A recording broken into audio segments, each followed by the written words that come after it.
about to turn it up.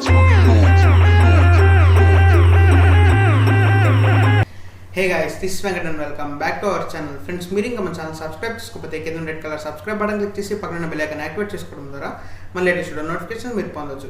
Friends, ఈ రోజు వీడియోలో మనం ఫోటోషాప్ యూజ్ చేసి ఇమేజ్ బ్యాక్గ్రౌండ్ అనేది ఏ విధంగా రిమూవ్ చేసుకోవాలో చూద్దాం. ఫ్రెండ్స్, మీరు వీడియోని స్కిప్ చేయకుండా ఎండ్ వరకు చూడండి, మీకు ఈజీగా అర్థమవుతుంది. ఇంకేమాత్రం లేట్ చేయకుండా వీడియోలోకి వెళ్ళిపోదాం. Let's get started. ఫ్రెండ్స్, మీరు బ్యాక్గ్రౌండ్ రిమూవ్ చేయడానికి ఇక్కడ మీరు కింద లేయర్స్ ప్యానల్లో మీ ఇమేజ్ పక్కన లాక్ సింబల్ ఉంటుంది, దీని మీద క్లిక్ చేయండి. ఇక్కడ మీ ఇమేజ్ అనేది లేయర్గా జనరేట్ అవుతుంది. ఇప్పుడు మీరు టాప్లో మనకి సెలెక్ట్ ఉంది కదా, దీని మీద క్లిక్ చేసి ఇక్కడ సబ్జెక్ట్ ఉంది కదా, దీని మీద క్లిక్ చేయండి. అప్పుడు మనకి ఇమేజ్లో ఉన్న సబ్జెక్ట్ వరకు సెలెక్ట్ అవుతుంది. ఫ్రెండ్స్, ఒకవేళ మీకు ఎక్స్ట్రా సెలెక్షన్స్ చేసుకోవాలంటే ఇక్కడ మీకు మనకి క్విక్ సెలెక్షన్ టూల్ ఉంది కదా, దీని మీద క్లిక్ చేసి ఇక్కడ పైన మీరు ప్లస్ సింబల్ ఉంది కదా, దీని మీద క్లిక్ చేసి మీరు ఎక్స్ట్రా సెలెక్షన్స్ కావాలంటే చేసుకోవచ్చు. సెలెక్షన్స్ని రిమూవ్ చేయాలనుకుంటే ఇక్కడ మైనస్ సింబల్ ఉంది కదా టాప్లో, దీన్ని సెలెక్ట్ చేసుకొని సెలెక్షన్ మీద రబ్ చేసి మీకు అది డీసెలెక్ట్ అవుతుంది.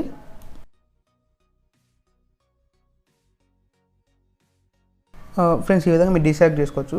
ఫ్రెండ్స్, వన్స్ మీ సెలెక్షన్ అంతా కంప్లీట్ అయిన తర్వాత మళ్ళీ ఇక్కడ పైన సెలెక్ట్లోకి వచ్చేసి ఇక్కడ సెలెక్ట్ అండ్ మాస్క్ ఉంది కదా, దీని మీద క్లిక్ చేయండి. అండ్ మీకు ఈ విధంగా ట్యాబ్ ఒకటి ఓపెన్ అవుతుంది. ఇక్కడ మీకు వ్యూ ఉంది కదా, ఇక్కడ మీరు ఆనియన్ స్కిన్ అని సెలెక్ట్ చేసుకోండి, మీకు ఈజీగా ఉంటుంది మీకు చూసుకోవడానికి. అండ్ మీరు కొంచెం కిందకు వచ్చినట్టయితే ఇక్కడ మీకు స్మార్ట్ రేడియస్ ఉంది కదా, దీన్ని ఎనేబుల్ చేసుకొని అండ్ ఇక్కడ రేడియస్ వచ్చేసరికి ఒక 9 to 10 పిక్సెల్స్ ఇవ్వండి. నేను ఒక 9 పిక్సెల్స్ ఇస్తున్నాను.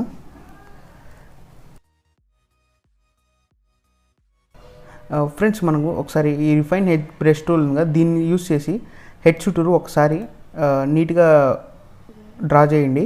మనకి ఏమైనా చిన్న హెయిర్ పార్టికల్స్ ఉంటే మనకి ఈజీగా వ్యూ అవుతుంది. ఫ్రెండ్స్, డ్రా చేసిన తర్వాత ఇక్కడ కింద ఫ్రెండ్స్ ఇక్కడ డీకంటామినేట్ కలర్స్ ఉంది కదా, దీని మీద క్లిక్ చేసి ఇక్కడ మీరు అమౌంట్ వచ్చేసరికి ఒక 80% అలా సెట్ చేసుకోండి. అండ్ ఫ్రెండ్స్, ఇక్కడ మీరు ఓకే మీద క్లిక్ చేయండి. ఫ్రెండ్స్, ఇక్కడ మీకు బ్యాక్గ్రౌండ్ అనేది నీట్గా రిమూవ్ అయిపోయినట్టే. ఫ్రెండ్స్, ఇక్కడ మీరు శాంపిల్స్ చూడొచ్చు. నేను బ్యాక్గ్రౌండ్ రిమూవ్ చేసిన ఇమేజ్ని డిఫరెంట్ ఇమేజెస్ మీద యాడ్ చేశాను. ఫ్రెండ్స్, ఇది ఇవాళ వీడియో. మీకు వీడియోస్ లైక్ చేయండి, మీ ఫ్రెండ్స్ అండ్ ఫ్యామిలీ మెంబర్స్కి షేర్ చేయండి, అండ్ ఛానల్ సబ్స్క్రైబ్ చేసుకోవడం మర్చిపోకండి. మీకు సరైన వీడియోస్ తీసుకొస్తూ ఉంటాను. Bye bye now, see you in the next video.